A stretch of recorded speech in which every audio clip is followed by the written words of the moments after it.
Freedom మర్చిపోయినాం అనుకో. యేసు ప్రభుల వారు ఆయన శరీరధారి అయిన దినములలో ఆయనకు ఆకలి వెలిగినప్పుడు సాతాను శోధించాడు. ఏమని? నీకు ఆకలి అవుతుంది కదా, ఈ బండను రొట్టెగా చేసుకొని నీవు తినవచ్చు కదా అంటే ప్రభు ఏమన్నాడు? మనుష్యుడు రొట్టె వలననే కాదు గాని దేవుని మాట వలన కూడా. మనలో ఎందుకు ఎక్కువగా మరణాలు సంభవిస్తాయంటే దేవుని మాట వినకపోవడం, దైవజనుని మాటలు లెక్కలేనితనంగా చూడడం. మనల్ని ఎంత ప్రేమించి ఎన్ని దేవుని ఉపదేశాలు చెప్పినా దేవుని మాటను మర్చిపోయి ఇక ఏదో దైవజనులు మనకేమో మన ఇంట్లో పుట్టినట్టు, లేకుంటే దైవాన్ని ఇంట్లో మనం పుట్టినట్టు, ఇలాంటి లోక సంబంధాన్ని మనం చూపిస్తూ కాలాన్ని గడుపుతున్నాం. ఇలాంటి భక్తి చేసేవారు నిలువిచ్చని భక్తి అంటారు. ఇలాంటి వాళ్ళు చాలా రోజులు ఉండరు. ఏంటిది సౌండ్? ఉంటే చల్లగానైనను ఉండు. ఈ నిలువెచ్చని భక్తి చేయకు, అది నీకు మంచిది కాదు అన్నాడు ప్రభు. అర్థమవుతుందా? ఉంటే కరెక్ట్ దేవుల్లో ఉండాలి, లేకుంటే నువ్వు మందిరానికి రాకుండా పర్లేదు, వెళ్ళిపో. మీ చుట్టూ తిరిగే కాలం పోయింది, నేను తిరగాలనే ఆలోచన లేదు. సంఘం కోసం కష్టాలు పడి పడి ప్రేమించి చుట్టూ తిరిగి వాళ్ళకి ఫోన్లు చేసి అన్ని ఎప్పుడు అదే గొల్లుల్లి. అసలు ఎందుకు ఇంత ఫోన్లు చేసి మీ చుట్టూ తిరగవలసి వస్తుందంటే అసలు మీకు దేవుడు అంటే విలువ లేదు, దేవుని మీద ప్రేమ లేదు. ఏదో ఆపదలు వచ్చినప్పుడు వస్తారు, ఆపద అయిపోయినాక పారిపోతాడు. దీన్ని భక్తి అన్నారు, నిలువెచ్చని భక్తి అంటారు.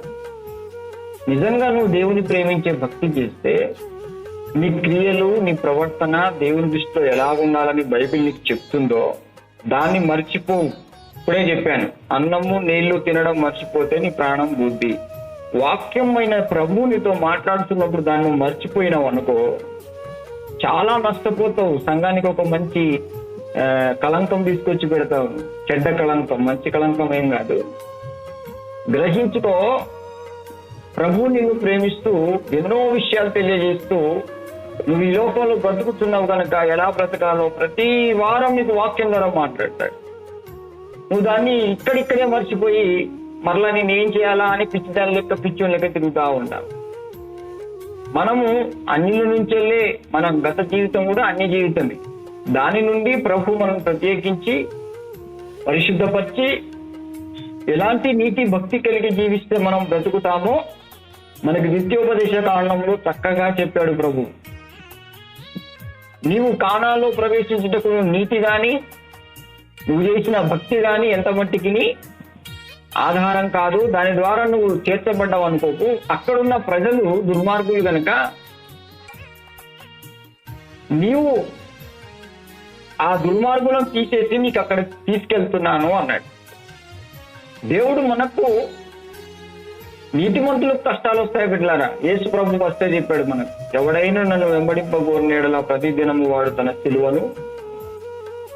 ఈ మాట కూడా మనకు గుర్తుకుండు. సిలువ మోస్తామన్నాక ఇక శ్రమలు, శోధనలు ఇంట్లో కొడుకు ద్వారానో, బిడ్డ ద్వారానో, అన్న ద్వారానో, తమ్ముల ద్వారానో ఎవరో ఒకరి ద్వారా వస్తూనే ఉంటాయి. నాకెందుకు కష్టాలు వస్తున్నాయా అని చిన్నప్పుడు ఇట్లా బోటు అని కొట్టుకున్నట్టు కొట్టుకోకండి. కొంతమంది చూస్తే వయసులో పెద్ద కొంటారు కానీ వాళ్ళు చిన్న చిన్న దానికే లబ కొట్టుకుంటా ఉంటారు. ప్రభు దగ్గర మొరపెట్టు. సిలువమయమని దేవుడు చెప్పాడు కాబట్టి మొరపెట్టి ప్రభువుని అడుగు. ప్రభు అని నీ ప్రేమలో ఎదగాలని నీకు ఉన్నది కావచ్చు.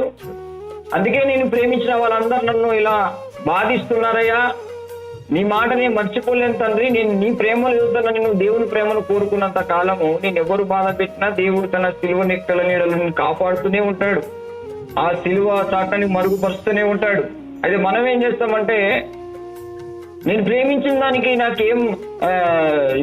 నాకేం దక్కిందని మనం ఆ మనుషుల మీద బుస్సు కొడుతూ ఉంటాం. నేను ప్రేమించమని దేవుడేమో బాగా లేనిపోని ప్రేమలు పెంచుకొని వాళ్ళు నువ్వు చెప్తే వినేటట్టుగా తయారు చేసుకోమని దేవుడు ఎక్కడ చెప్పలేదు. వాళ్ళు దేవుని విషయంలో నువ్వు ఎదగాలి, వాళ్ళని పెంచాలి, నువ్వు సిలువ మోయాలి, నువ్వు కష్టపడినట్టుగానే రేపు ఎవరైనా ఒక మాట అన్నా కూడా మనం తగ్గించుకోవాలి బిడ్డ, మనం దేవుళ్ళు ఎదగాలి, మన కుటుంబం మొత్తము ప్రభువుని ప్రేమిస్తూ జీవించాలనే కాన్సెప్ట్ లో తీసుకురమ్మన్నాడు.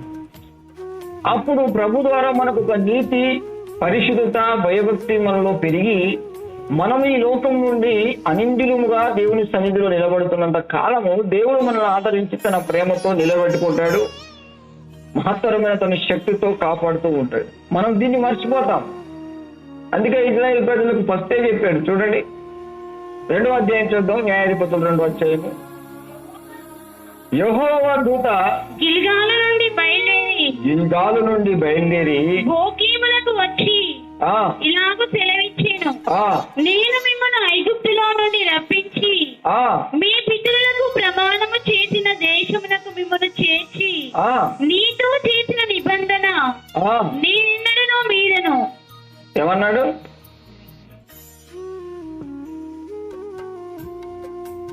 ఫస్ట్ ఏమన్నాడు అక్కడ?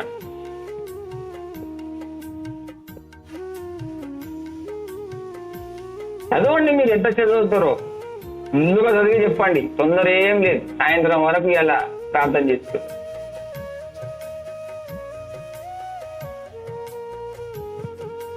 ఎట్లాగూ ఇంట్లో చదువు, మందిరంలో చదివి చెప్పు. నేను నిన్ను ఐగుప్తు నుండి రప్పించి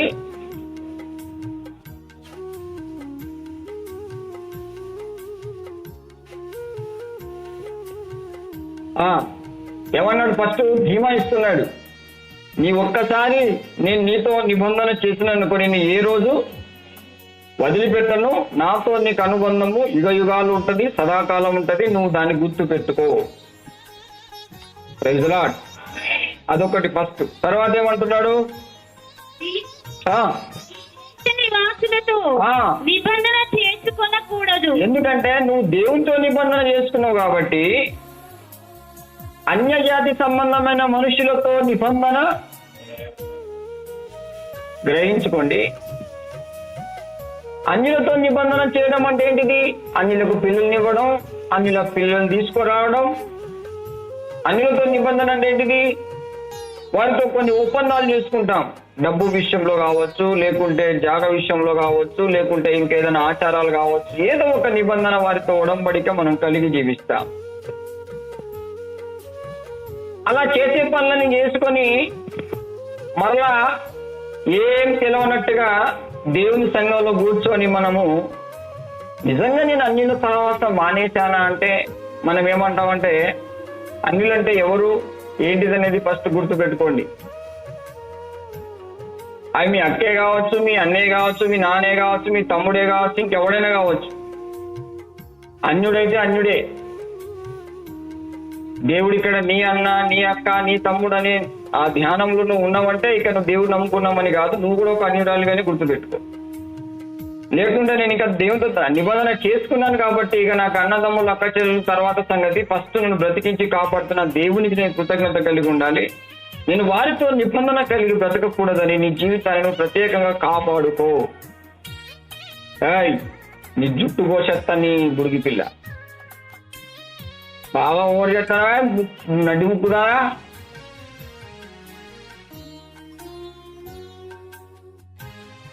మనం అలాగే అనుకుంటాం, కానీ ఏ ప్రేమ కూడా మనల్ని బ్రతికించింది కాదు. మనకు వారికి అనుబంధం ఉంది. చెప్తున్నాను, మళ్ళీ గుర్తుపెట్టుకోండి. నీ అన్నదమ్ములు, అక్క చెల్లెలు ఏమైనా ఉంటే వాళ్ళకి ఏమైనా పెట్టుంటే నువ్వు వాళ్ళకి పెట్టు, తప్పేం లేదు. వాళ్ళ అన్యులైనా కావచ్చు, ఎవరైనా కావచ్చు. వారికి రుణపడి చిన్నప్పుడు నేను చూసుకుంటే నువ్వు కూడా ఇక్కడ అన్నం పెట్టు, మంచిగా చూసుకో. కానీ వారితో నిబంధన చేయకంటున్నాడు ప్రభు, గుర్తుపెట్టుకో. అర్థమవుతుందా మీకేమన్నా?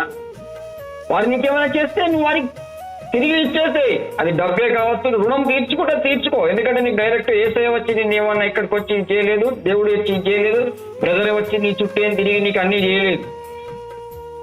న్యాయంగా, సత్యంగా, యథార్థంగా చెప్తా నేను. అన్నదమ్ములైనా అక్కచెల్ల వారికి బాధ్యతలు ఉంటే బాధ్యతలు నెరవేర్చు, కానీ నిబంధన చేయకు. నిబంధన అంటే ఏంటి తెలుసా? మనకు చాలా అన్యజాతిలో నిబంధనలు కనిపిస్తాయి. రాఖీ కట్టడం కూడా ఒక నిబంధనే. మరి ఇన్ని రోజులు నువ్వు ఇన్ని నిబంధనలు చేసుకొని ఇప్పుడు మీరితే ఎట్లా? రేపు నువ్వు రాఖీ కట్టకుండా నేను చస్తా అంటాడు. కట్టినా చస్తాడు, కట్టకుండా చస్తాడు. వాక్యాన్ని విశ్లేషిస్తున్న నీవు ప్రభు ఏమంటున్నాడంటే నీతో చేసిన నిబంధన నేను మీరను గాని నువ్వు అన్యులతో నిబంధన చేయడం మానేసేయి. పొరపాటున మన మాట వినకుండా మన పిల్లలే మనం అంతా భక్తి చేస్తున్నాం, సమలుడు దేవుడు కాపాడుతున్నాం, మనం దేవుడితో విశ్వాసం ఉండి మనం అందరం దేవుళ్ళు ఉండాలని ఇష్టపడతాం. పిల్లరా దేవుని మాటలు విని కొద్దిగా ఎవరికైనా ఉంటుంది, కానీ మరి పిల్లలు వినరు. వాళ్ళు అన్ని జాతి వారి ఇంట పడి అన్యులైనటువంటి ఆడపిల్లలు వెంటబడో లేకపోతే మగ పిల్లలు వెంటబడో నిబంధనలు చేసుకోనో పెళ్లి పెట్టంగాలనో ఏదో ఒక తలంపులు, ఏదో ఒక ఆచారం, ఏదో ఒక నిబంధనలో వాళ్ళు కొట్టుకోపోతుంటారు. అప్పుడు వాళ్ళు చేస్తే వాళ్ళు అనుమతిస్తారు, కానీ వారి నిబంధనకు నీది ఏమాత్రము సపోర్ట్ ఉండకూడదు. ఎందుకంటే సంఘము నిన్ను ప్రేమిస్తూ సంఘములో దేవుడు నీతో ఏం చేశాడు? నిబంధన చేశాడు. కనుక దేవుని నిబంధన నువ్వు మీరిపోవడం కారణం ఏంటంటే అన్యజాతుల యొక్క సహవాసము.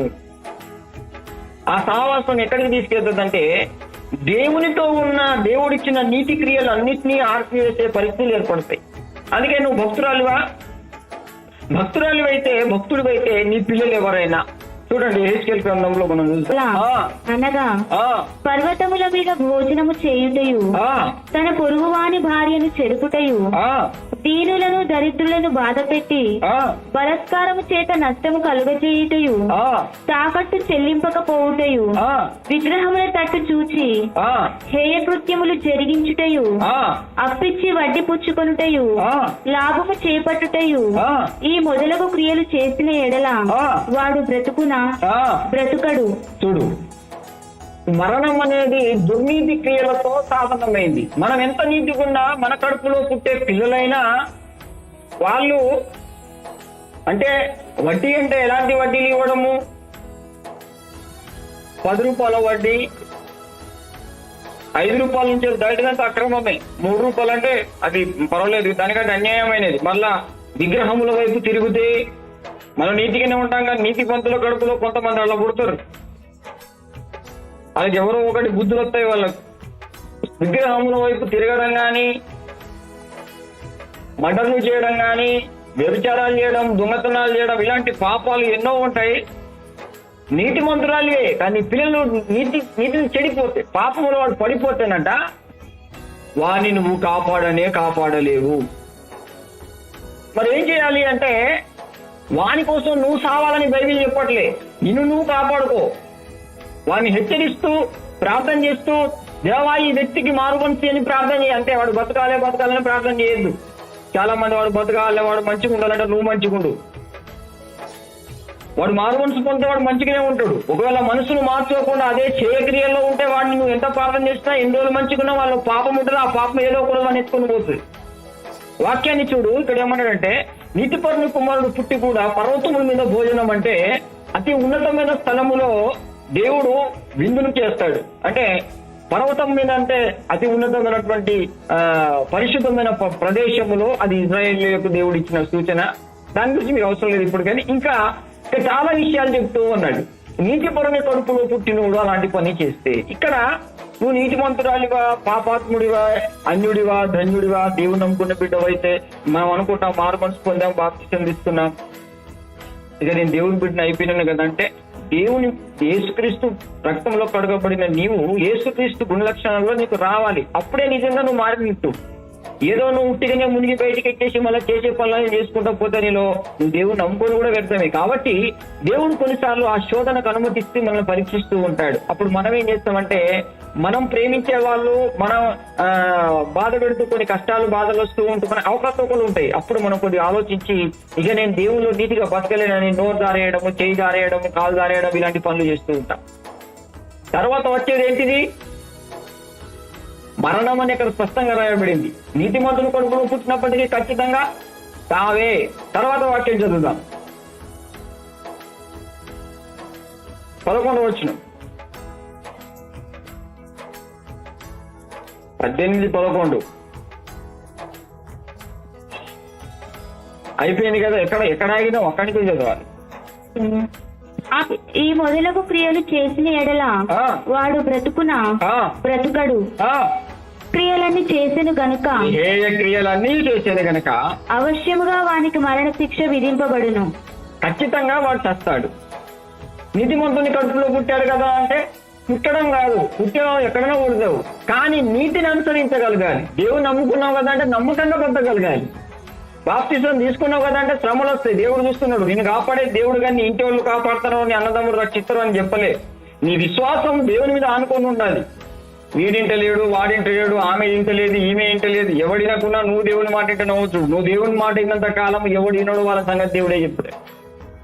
వదిలిపెట్టాడు దేవుడు. మనం ఏం చేస్తామంటే అసలు దేవుడు ఏం చెప్తున్నాడో మనకు తెలియదు. ఫస్ట్ మనం ఏం చేస్తామంటే ఎవరు ఇంటలేదని మనం దేవుని మాట ఇంట కూడా తయారవుతాం. మనం కూడా ఎగ్జామ్ పెడతాడు దేవుడు. చాలా మంది దేవుని నీతితో ముందుకు సాగకుండా వెనకబడిపోతారు. ఎక్కడ తెలుసా? దైవజనుడు వాడిని గర్దిస్తాడు, తప్పు చేస్తున్నావు జాగ్రత్త, నీ విశ్వాసం దేవుని మీద ఆధారపడాలి, ఎందుకు వాళ్ళ వీళ్ళ ఊరికి వాళ్ళ ఎందుకు చేస్తావు, ఎందుకు అలా చేస్తున్నావు అనేసరికి వాళ్ళకి బాధ అనిపించింది. ఎందుకు బాధ అనిపిస్తుంది అంటే వారి జీవితంలో నీతిని చిగురించలేక, నీతిని చేయలేక, నీతిలో ఎదగలేక, నీతిలో బలపడలేక ఇక ఎలాగో నేను నీతిగా చేయాలి. నీతి చేయాలంటే మామూలు విషయం కాదండి, శ్రమ పడాలి. నీతిమంతుడిగా ఉండి యేసు ప్రభు ఏం చేశాడంటే శ్రమలు పట్టాడు. శ్రమ పడకుండా మనకి నీతి రాదు. కష్టపడతాం, మాటకు మాట చెప్పకుండా ఒక చెంపకుంటే ఒక చెంప చూపించినట్టుగా మనం తగ్గించుకుంటూ దీనత్వంతో, ప్రేమతో, మంచి మనస్సుతో దేవుణ్ణి వెంబడిస్తా. అలా వెంబడిస్తూ దేవుణ్ణి ఎదుగుతూ, దేవుణ్ణి వెంబడిస్తూ దేవుళ్ళు ఉంటూ ఉన్నప్పుడు మనకు నీతి వస్తుంది. ప్రభు అదే చెప్పాడు మనకు మత్తయి వార్తలో, చాలా సార్లు చదివాం. మరోసారి గుర్తు తెచ్చుకోండి. నీతి నిమిత్తం హింసించబడు వారు ధన్యులు, వారు దేవుని కుమారులు. ఇక్కడ నీతి నిమిత్తం హింసలు వస్తాయి, కష్టాలు వస్తాయి, బాధలు వస్తాయి. మనం ఏం చేస్తామంటే అబ్బా నాకు నీతి చేయమన్నాడు దైవజనుడు, కానీ నీతి కోసం కష్టపడమంటున్నాడు, ఇది నాకు నచ్చలేదు అనిపిస్తుంది. వాస్తవానికి యేసు ప్రభు మనకు నీతి ఇచ్చినప్పుడు ఎన్ని కష్టాలు పడ్డాడు ఒకసారి జ్ఞాపకం చేసుకోదు. సిలువలో ఆయన ప్రాణం పోతుంటే కూడా పైనుంచి కిందికి దగ్గర హేళన చేసి నవ్విండ్రు. అయినా ఒక మాట కూడా చెప్పలేదు. ఆ నీతిని అలా కాపాడుకున్నాడు. ఒక దుర్భాష కానీ, ఒక కోపం కానీ, ఒక ద్వేషం కానీ ఎక్కడ కానీ యేసయ్యలో ఇంత మచ్చ మరక ఏమైనా ఉన్నదా? మనం నీతిగా బ్రతకాలనేది దేవుడి ఉద్దేశం. దాన్ని మనం గమనించాం. ఆయన మనతో చేసిన నిబంధన నీతిగా, పరిశుద్ధంగా మనం ఆయనతో బతుకుతే ఆయన ఏ రోజు మనల్ని వదిలిపెట్టాడు. కానీ మనం ఏం చేస్తామంటే ఇక్కడ ఉన్నంత చేసి తిని బయటికి వెళ్తాం, ప్రార్థన చేయడం కనిస్తాం. నేను ఎక్కడ నీతి తప్పిపోతున్నాను. కొంతమంది అంటారు నువ్వు ప్రార్థన చేస్తే రోగాలు పోతాయి, మరణాలు లేతాయంటే లేవు రబ్బయ్య గట్టెట్లన్నా అంటే నువ్వు మారు మనసు పొంది దేవుడు నీతి కలిగి బ్రతుకుతే వాక్యం అదే అంటుంది. వాడు ఒకవేళ కింద వచ్చిన చదువు ఏమన్నాడు? వాడు తన ప్రాణములకు తానే ఉత్తరవాది అగును. అయితే అతనికి కుమారుడు పుట్టగా ఆ కుమారుడు తన తండ్రి చేసిన పాపములన్నిటినీ చూచి ఆలోచించుకొని అట్టి క్రియలు చేయక ఉండిన ఎడల, అనగా పర్వతముల మీద భోజనము చేయకయు, ఇశ్రాయేలీలు పెట్టుకుని విగ్రహముల తట్టు చూడకయు, తన పొరుగువాని భార్యను చెరపకయు, ఎవరినైనను బాధ పెట్టకయు, తాకట్టు ఉంచుకొనకయు, బలత్కారము చేత నష్టపరచకయు, ఆకలి గలవానికి ఆహారం ఇచ్చి, దిగంబరికి బట్ట ఇచ్చి, బీదవాని మీద అన్యాయముగా చేయి వేయక, లాభము కొరకు అప్పియకయు, వడ్డీ పుచ్చుకొనకయు నుండిన వాడై, నా విధులను ఆచరించుచు, నా కట్టడలను అనుసరించుచు నుండిన ఎడల, అతడు తన తండ్రి చేసిన దోషమును బట్టి చావడు, అతడు అవశ్యముగా బ్రతుకును. ఇప్పుడు నేను బ్రతుకున్నాను క్షేమంగా. కారణం ఏంటిది? నాకు దేవుడు యేసుక్రీస్తు నీతి ఇచ్చాడు. ఆ నీతిని అనుసరిస్తున్నానే బ్రతుకుతున్నాను. నేను ఎవరో దగ్గర పోయి ప్రార్థన చేసినంత మాత్రం నేను బతుకుతాను, నేను సత్యములో తిరిగి లేస్తాను అనేటువంటి ఈ కాకమ్మ కథలు చెప్పొద్దు, వినట్టు కూడా. పర్వతాల మీద భోజనం అంటే అక్కడ ఆత్మ సంబంధమైన పదం, శరీర సంబంధం. లోక సంబంధం ఏంటంటే ఆ ఉన్నత పర్వతం వాళ్ళు చేయలేదు, అక్కడ విగ్రహాలు పెట్టి పూజలు చేసేవాళ్ళు అన్నమాట ఇజ్రాయెల్ ప్రజలు. అది పాపమే. పర్వతం మీద కూర్చొని ఆ సూర్యుని వైపు తిరిగి పూజలు చేసేవాళ్ళు సీక్రెట్ గా. అందుకనే అలాంటి పాపాలు, అయ్యో మావాడు చేసిన పాపాలకి చచ్చాడు, ఇక నేను అలాంటి పాపాలు చేయకూడదని కొడుకు మారు మనసు పొంది మంచిగున్నాడు అనుకో, కొడుకు చస్తాడా?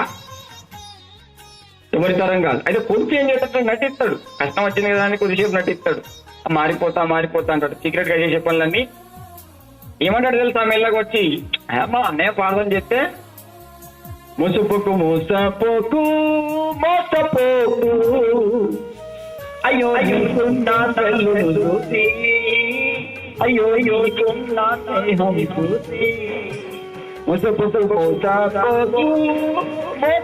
చూసి, అయ్యో నీకున్న ధనము చూసి, నీ బలగము చూసి. మోసపోతారు చాలా మంది. నువ్వు అనుకోవచ్చు ఈ రోజున నేను క్రీస్తు ప్రమాదం మందిరానికి వస్తే దేవుడు నన్ను బ్రతికిస్తాడు, మంచిగా కాపాడతాడని. నెవర్, అసలుగా కాదు అది. నువ్వు దేవుని మందిరానికి వస్తున్నట్టుగానే నీతిగా బ్రతకడానికి ప్రార్థన చేయాలి. మర్చిపోవద్దు. నువ్వు దేవుడికి ఎలా చెప్పాడో ఒక్కొక్క వాక్యాన్ని గుర్తు పెట్టుకొని పశ్చాత్తాపడి ఏడుస్తూ ప్రార్థన చేస్తూ, దేవా నీవిచ్చిన నీతి ఎంతో గొప్పది, నేను దానిలో బతకలేకపోతున్నాను. మా అమ్మ లెక్కనో, మా అయ్య లెక్కనో, మా అక్క లెక్కనో, ఒక్కొక్కరు లెక్క లోకంలో ఉన్న వాళ్ళందరి బుద్ధులు నాకు వస్తున్నాయి. ఇది నా బుద్ధులు రావద్దు, నాకు ఎవరి బుద్ధులు రావద్దు ప్రభువా, నాకు నీ బుద్ధులే రావాలి, నీలాంటి గుణం నాకు రావాలి ప్రభువా. నన్ను నీ రక్తంలో కడుక్కున్నావు, నీ మనసు నాకేయా, నీ మంచి ఆలోచన నాకేయా అని నువ్వు ఉపవాసాలు ఉండి ప్రార్థన చేస్తూ దేవుని దగ్గర విచారిస్తూ దేవుని దగ్గర మొరపెడుతూ దేవుళ్ళు ముందుకెళ్తున్నంత కాలము దేవుని చేయి ఏ రోజు వదిలిపెట్టాడు. అగాధ సముద్ర జలములైనా నీవేమను ఆస్వాదాలుగా. మనం ఏమంటాం తెలుసా, నేను మొత్తం అనుకుంటున్నాను అన్న, ఇగో ఈ కొడుకు చేయబట్టే నాకు చర్చికి రాబుద్ధి కావట్లే, ఈ దొంగేష్టం ఇదంతా నటన. ఇగో మా అమ్మ చేయబట్టే, మా అమ్మ తిట్టబట్టే నేను చర్చికి వస్తలేని. నీ అమ్మకు నీకేమైనా సంబంధమా? బొంద పెట్టి కాకులకు పందులకు వేస్తే లాస్ట్ నీ శవం మీదకి అడిగిపోయి బ్రతికిచ్చేదా? నీ కొడుకు ఏమన్నా నీ తోటి తిరిగేటోడా? ఒకసారి తెలుసుకున్నావు దేవుని ప్రేమ అనేది. నువ్వు దేవుని ప్రేమలో ఉండాలి, నీ కొడుకు దేవుని ప్రేమలో ఉండాలి. చాలా మంది తప్పున ఎందుకు వెళ్ళిపోతారు సైతాన్ చేతికి తెలుసా? ఎవడేమన్నా అన్నాడు అనుకోండి, చర్చి బంద్. ఏమైందిరా అంటే, చర్చికి ఏమని పోవాలి, నా కొడుకు తిట్టింది, మా అమ్మ నన్ను బాగా తిట్టింది. చర్చికి పోయేదానికంటే చర్చి ఆమె కొనుక్కున్నదా పైసలు పెట్టి?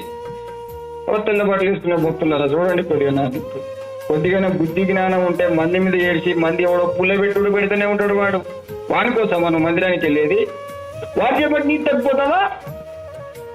నీకోసం రక్తంగా వచ్చాడా, ప్రాణం పెట్టాడా? పాడతాను కదా, కన్నవారైనా నిన్నవారైనా అరటముగా ప్రాణం పెట్టారా యేసయ్యా,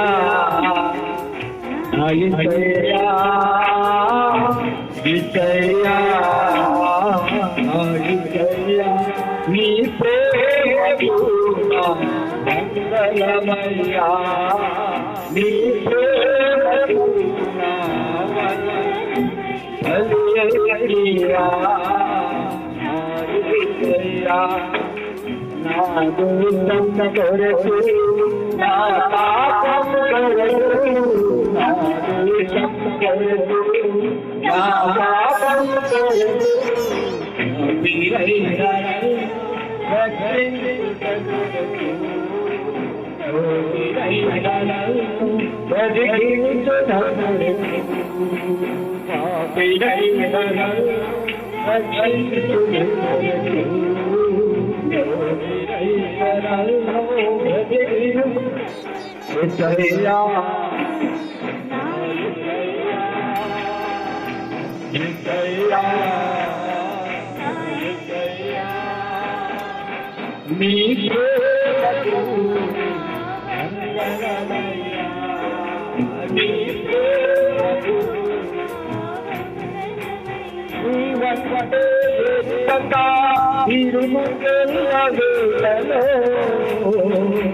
శాంతి సమాధానము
పాడుకోవాలి నెలకొకసారన్న ఈ పాట. మనం ఏం చేస్తామంటే ఈ అనుబంధాల ద్వారా దేవుని వెంబడించడం మానేస్తాం. సమాధి చేసి తర్వాత ఏడుస్తారు నీ తల్లిదండ్రులు, నీ కొడుకులు, నీ అన్నదమ్ములు, నీ బంధువులు. వాళ్ళు నీకు పరలోక రాజ్యం ఇవ్వరు. నీతిమంతుడే రక్షింపబడతాడు. నువ్వు నీతి కోసం కష్టపడు. ప్రభు చెప్పాడు, నీతి నిమిత్తం హింసింపబడు వారు ధన్యులు అని. అక్కడ చర్చికి వెళ్ళేటోళ్ళకి ఏ కష్టాలు లేవన్నా మనకెందుకన్నా ఈ బాధలు అంటే ప్రభువే చెప్పాడు, ఎవడైనా నన్ను వెంబడింప కోరిన ఎడవాడు ప్రతిదినము సిలువను. ఎక్కువగా నీకు శ్రమలు రావడం కారణం చెప్తున్నాను, గుర్తుపెట్టుకుని చెవులు వేసుకోని చాట చెవులలో. ఎక్కువగా నువ్వు ఇంట్లో ఎవరినో బాగా ప్రేమించుంటావు, అందుకే నీకు బాగా శోధన వస్తుంది. అప్పుడు అర్థం చేసుకో, నాకు కొద్దిగా ఈ ఇంటి మీద, కొడుకుల మీద, బిడ్డల మీద బాగా పోతాంది, అందుకే నాకు మాయారోగం వస్తుందని అర్థం చేసుకో. వాళ్ళ వీళ్ళ గురించి బాధపడకు. ప్రభా నాకు లెవెల్ లేదు, లెవెల్లో తీసుకోరా నాయనా, నేను ఎక్కడ ఎక్కువగా నాది పోయిందో, నేనేమి మాయాకలుగన్నానో, దయచేసి నన్ను, నా జీవితాన్ని నువ్వు మార్చు ప్రభా అని ప్రార్థన చేస్తున్నంత కాలము ప్రభు నీకు ఒక అనుభవాన్ని నేర్పిస్తూ నువ్వు నీతిని తప్పిపోకు. నేను బ్రతికించేది నేనేనని ఆయన నీ ఎదుట నిలబడి నీతో చేసిన నిబంధనను ఏం చేస్తాడంటే ఆయన నెరవేరుస్తాడు. హల్లెలూయా. నీతిమంతుని కడుపులో పుట్టినోడు చెడు చేసేస్తారట, చెడిపోయిన కడుపులో పుట్టినోడు ఈ చెడిపోయిన వాని క్రియలు చేయకుండా మంచిగా బ్రతుకుతే వాడు ఖచ్చితంగా బ్రతుకుతాడట. అదే వాక్యం సెలవిస్తుంది. మనం ఏం చేస్తామంటే, వాళ్ళ అమ్మ మంచిది కాదు, వాళ్ళ అయ్య మంచి, వాళ్ళ ఖానానే మంచిది కాదురా, వాళ్ళు ఏమని వాళ్ళ సంతానమే మంచిది కాదురా అంటాం మనం. అంటావా అనమా? సౌలు ఏమన్నా పరిశుద్ధుడా? సంఘాన్ని హింసించిన కిరాతకుడు, కానీ అతడు సువార్త చేస్తే ఎట్లాంటి దుర్మార్గులకు రక్షణ ఇచ్చాడు ప్రభు. దేవునికి సాధ్యమే, కానీ మనకు కష్టమవుతుంది. ఎందుకంటే మనకి ఈజీ ప్రాసెస్. వాడు చేపట్టి నేను ఎక్కడ ఏడుతున్నావు అనే భయం కదా.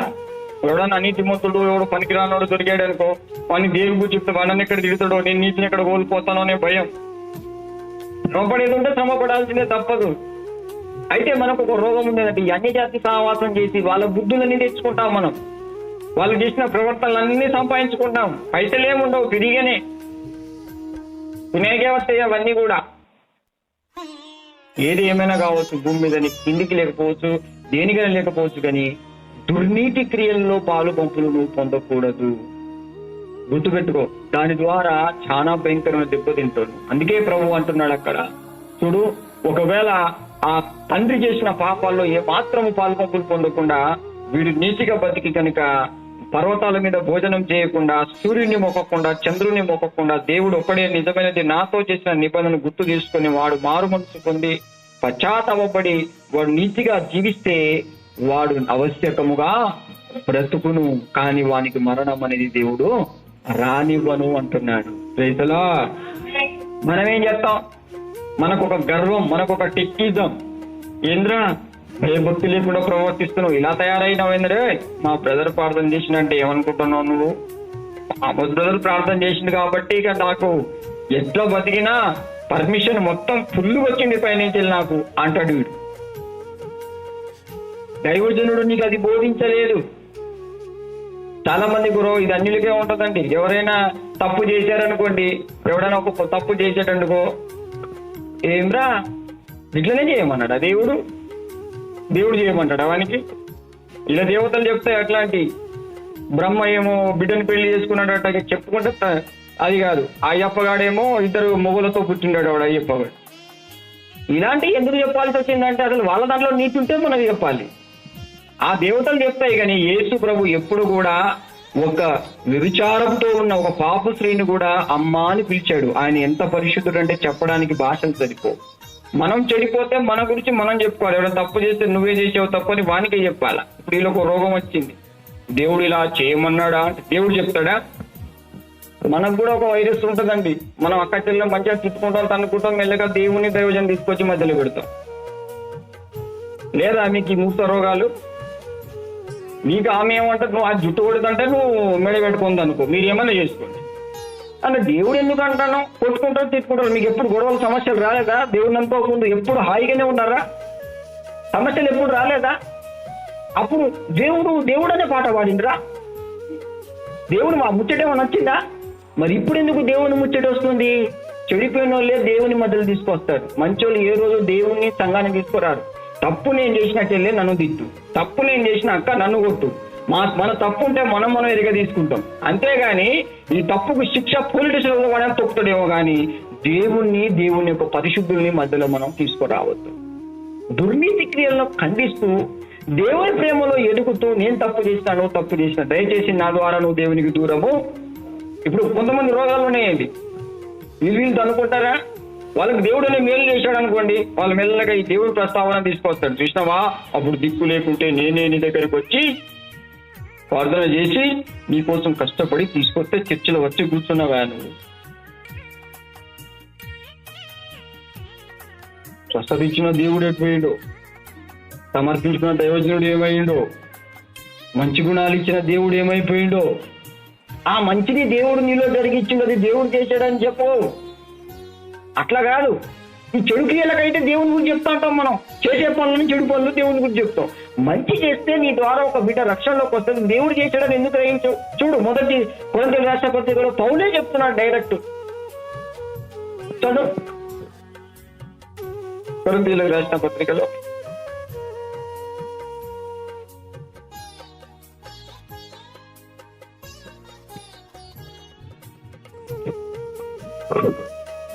ఉండగా మీరు శరీర సంబంధులై మనుష్య రీతిగా నడుచుకుని వారు కారా? నువ్వు ఆత్మ సంబంధివా? భాషలు వచ్చేస్తాయి కొన్నిసార్లు. ఒక్కొక్కరు చూడాలి, జమ కొట్టుకుంటారు. ఇప్పుడు పాట పాడితే కొట్టుడు కొడితే మళ్ళీ గాజులకి పగిలిపోతాయి. ఆ భక్తి మనకే కనిపిస్తుంది కానీ దేవుని కనిపించదు.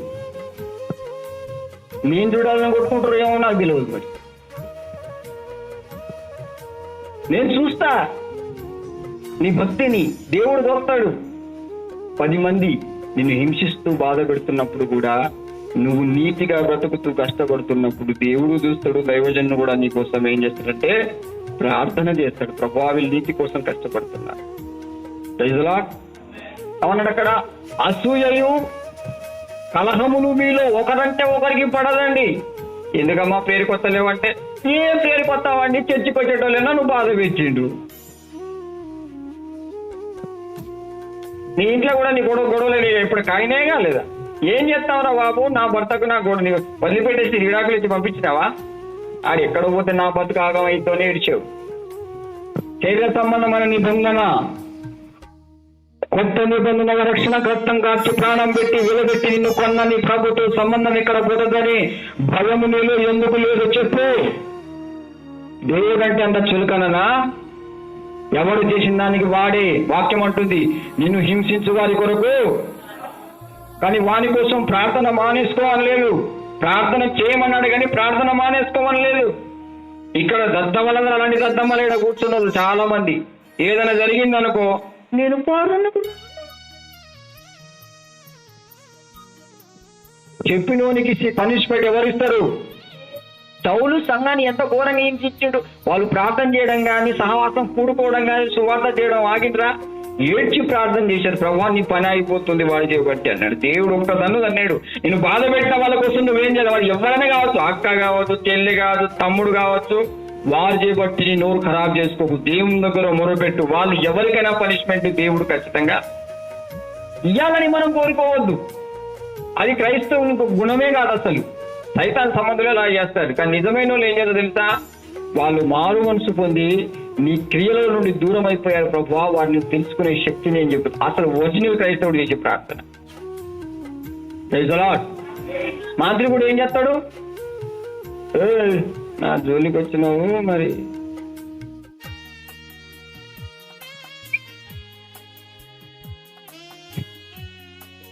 వానికి మనకి ఏం తేడా? కొంతమంది అంటారు ఆత్మీయులను చూశాను. ఇప్పుడు మా దగ్గర కొంతమంది భక్తులు ఉంటారు.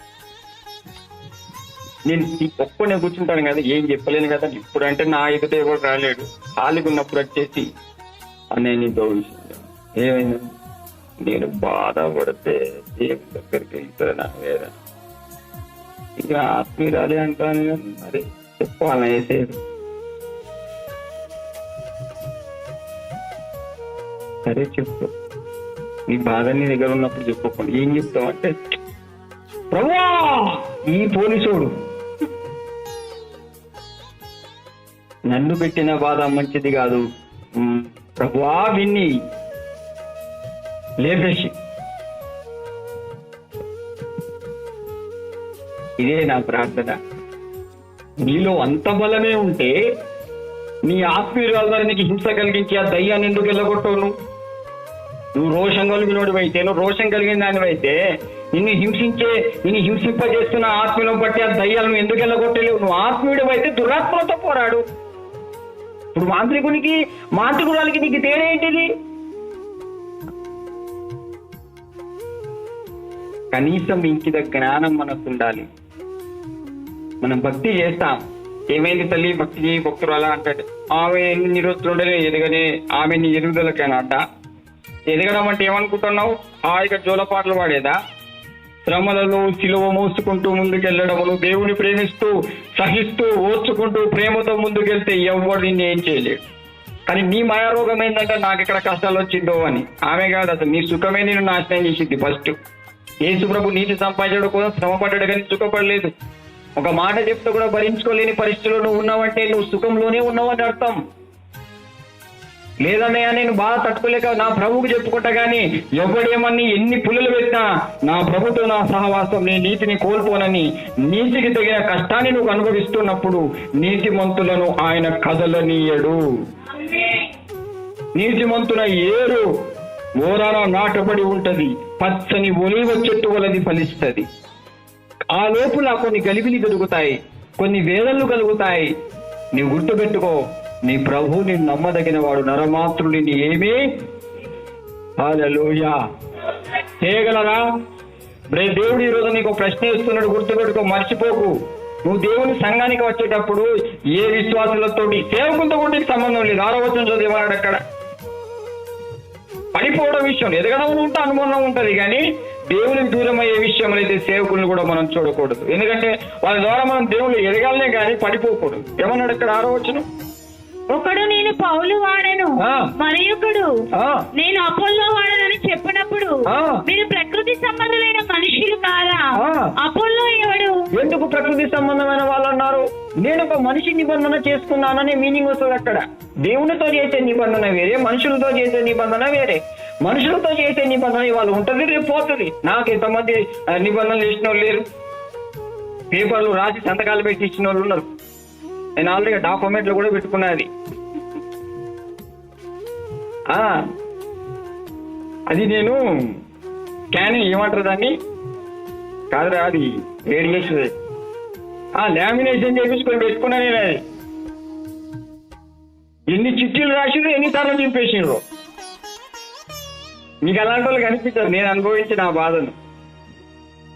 మనుషుల యొక్క నిబంధన అది ఉట్టిదే, ఇవాళ ఉంటే రేపు పోతుంది. హల్లెలూయా. దేవుడే నీతో నిబంధన చేస్తున్నంటే ఆ నిబంధన విషయంలో నువ్వు ఎంత జాగ్రత్తగా ఉండాలి ఆలోచిస్తున్నావా? అన్యులతో ఎవడు వాడి సహవాసం చేయడం, ఆ బంధువు నా అంటాడు, ఈ మూత్ర సంబంధం, ఈ రక్త సంబంధం అని, ఈ బాత్రూమ్ సంబంధాలు మనకెందుకు అవసరం? ఆ మూత్ర సంబంధం మనకు. తన ఆత్మ చేత పరిశుద్ధపరిచి రక్తంలో కడిగి నీతిగా బతుకుతావు. తన నీతినిచ్చిన దేవునికి నువ్వు స్తోత్రం చెప్తూ నీతిని కాపాడుకుంటూ నీ పిల్లల్ని నువ్వు ఎక్కడ పాపంలో పడకుండా పవిత్రంగా కాపాడినంత కాలము నీవు బ్రతుకుతూనే ఉంటావు. ఇక్కడేమన్నాడు? నేను ఫలాని సేవకుని వాళ్ళని. సేవకులు ఏందండి, వాళ్ళు పని చేస్తారు అంతే. చదవాలి. ఏమన్నాడు? అపోల్లో ఎవడు? పౌలు ఎవడు? పరిచారకులే కదా. పరిచారకులు అంటున్నాడు. పరిచారకులు అంటే తెలుసా? పరిచర్య చేసేవాళ్ళు. పరిచారకులు అంటే పరిచర్య చేసేవాళ్ళం. మేము దేవుని పరిచారకులం అంటే యేసుక్రీస్తు కాళ్ళ కింద పని చేసుకుని బతికేటోళ్ళు. చదవాలి. ఒక్కొక్కరికి ప్రభువు అనుగ్రహించిన ప్రకారం వారి ద్వారా మీరు విశ్వసించితిరి. నేను నాటితిని, అపోల్లో నీళ్లు పోసెను, వృద్ధి చేసిన వాడు దేవుడే. వీళ్ళు పనులు చేస్తున్నారు, వీళ్ళు పనికి జీతం దేవుడు ఇస్తాడు. దేవుడిని గుర్తు చేస్తాడు. కాబట్టి నువ్వు దేవుని వైపు చూస్తే ఎదుగుతావా? పని చేసేవాళ్ళ వైపు చూస్తే ఎదుగుతావా చెప్పు? నువ్వు ఎప్పుడైనా అనుకో, నాతో సహా నాది కూడా పక్కన పెట్టుకో. దైవజనుడు పని చేస్తే దైవజనికి దేవుడు ఏమైనా ఇస్తాడు కావచ్చు, కానీ ఇక్కడ నా ఆత్మీయ జీవితం ఎదుగుదలకు ఏ విశ్వాసులు, ఏ ఆత్మీయులు, ఏ సేవకులు, ఏ ప్రవక్తలు అడ్డు కారు. వారితో నేను అంటగట్టబడడం కాదు. నా జీవితము ప్రభువు మీద, క్రీస్తు అనే బండ మీద కట్టబడి ఆయన నీతి చేస్తున్న నీతి బోధలకు అనుసారంగానే బ్రతకాలి. అదే నీ జీవితంలో స్థిరమైనటువంటి జీవితంలో బ్రతుకు తెరువుకు మంచి బేస్. అందుకే ప్రభు అన్నాడు, నా మాటలు విని దాన్ని పోలి జీవించేవాడు ఎలాంటి వాడు అన్నాడు, బండ మీద ఇల్లు కట్టినోడు. ఎట్లుంటది అది? శ్రమలతో, కష్టంతో. బండ మీద ఇల్లు ఎట్లా కట్టుకుంటావు? నీకు ఒక బండ మీద పోయి కట్టుకొని చూడండి. గుట్టలు ఉంటే ఆ గుట్టకాడికి పోయి దాని మీద ఇల్లు కట్టాలంటే మామూలు విషయమా? ఉల్లి తీసుకొని కొడితే అది మళ్ళీ తిరుగుతుంది వెనుక.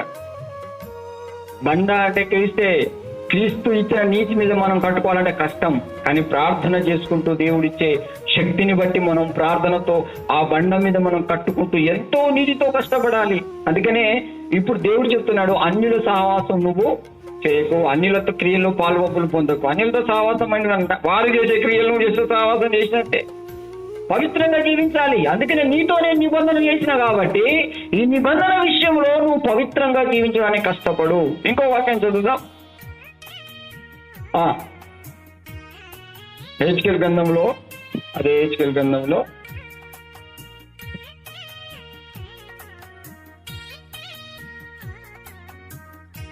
21-24 చదవండి.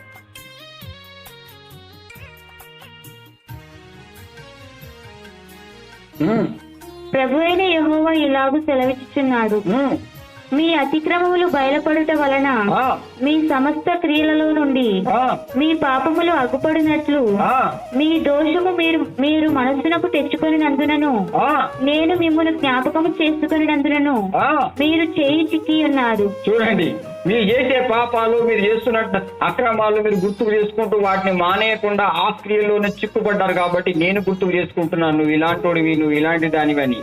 ఇక నేను గుర్తుకు చేసుకోవడం, నువ్వు పాపాన్ని గుర్తుకు తెచ్చుకోవడం, ఇక రివర్స్ అయిపోయి బ్రతకంతా ఆగమాగం అవుతుంది. కాబట్టి ఈ అన్యుల యొక్క క్రియలను పాలుపంపులు పొందకు. వాళ్ళ క్రియలను పరిశోధించు. అది నీతి క్రియలా, చెడ్డ క్రియలా, మంచి క్రియలా, వాటిని గమనించు. ఇప్పుడు కింద వచనం చదువుదాం. కింద అది ఎఫెసీయులకు రాసిన పత్రికలో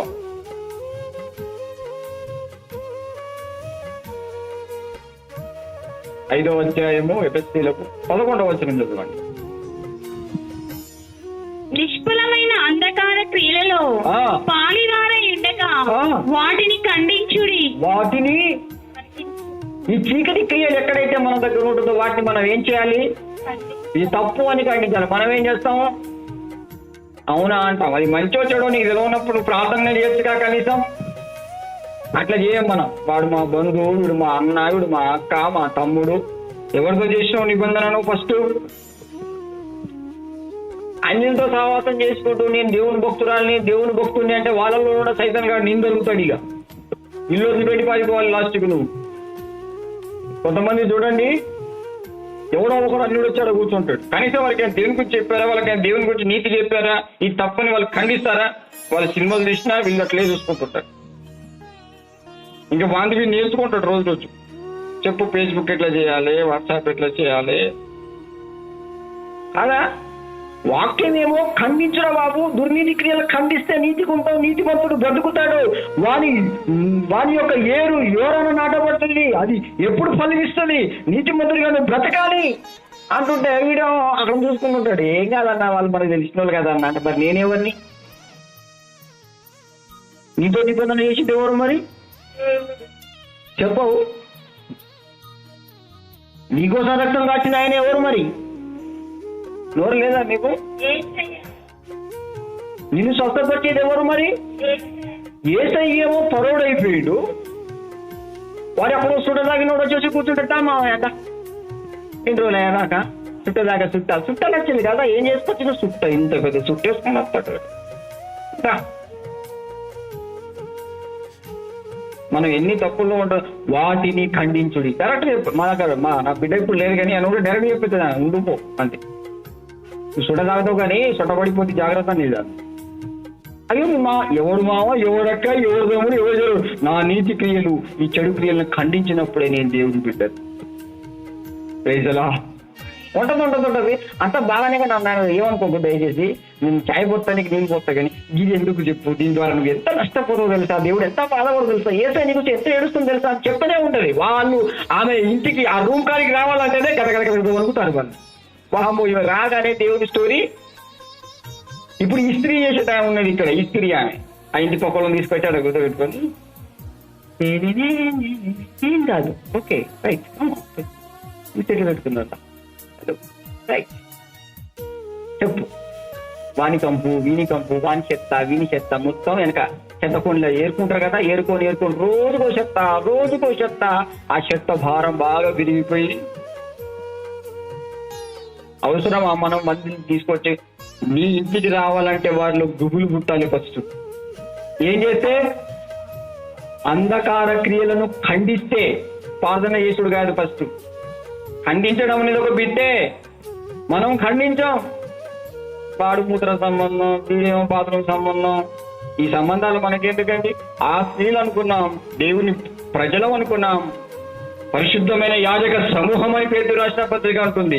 నువ్వు పరిశుద్ధమైన బిడ్డవైతే ఒక పాపాత్ముడి దగ్గరకు వచ్చినంటే వాని పాపాన్ని ఖండిస్తే వాడిని ఇంట్లో రావడానికి కూడా భయపడతాడు. వస్తాడా? ఏమైంది నాకు ఖండించలేవంటే, ఏం కాదు మా మామకి అట్లా అంటే రేపు పైసలు ఇస్తాడా నాకేమన్నా అయితే అంటాడా మనోడు? ఏం కాదు మా అంతా, నువ్వు ఇక్కడ కూర్చో, నేను నీ పక్కనే నీ మహిమను అంటిస్తున్నా నేనెప్పుడు ప్రార్థన చేస్తా అంటే ఇట్లా ఊగుతాడు. ఇక ఈ మామ మహిమలో పడుతున్న అల్లుడు ఉన్నాడు కదా, ప్రార్థన చేయగానే ఇట్లా ఊగుతాడు. ఖండించాడు. చెడు క్రియలను మనం ఖండించాలి. అన్నైనా నాన్నైనా అక్కయినా చెల్లైనా రావడంతాడు. మంది గురించి పక్కన పెట్టుకో, లేడు ఏవో ఇక్కడ తెల్లబట్టలు వేసుకొని సమ్మానికి అనుకున్నా చూడండి, తెల్లబట్టలు వేసుకున్నా వాళ్ళ కొడుకు ఏదైనా గుట్కా వేసుకొని పంపు పెట్టుకుని వస్తాడు.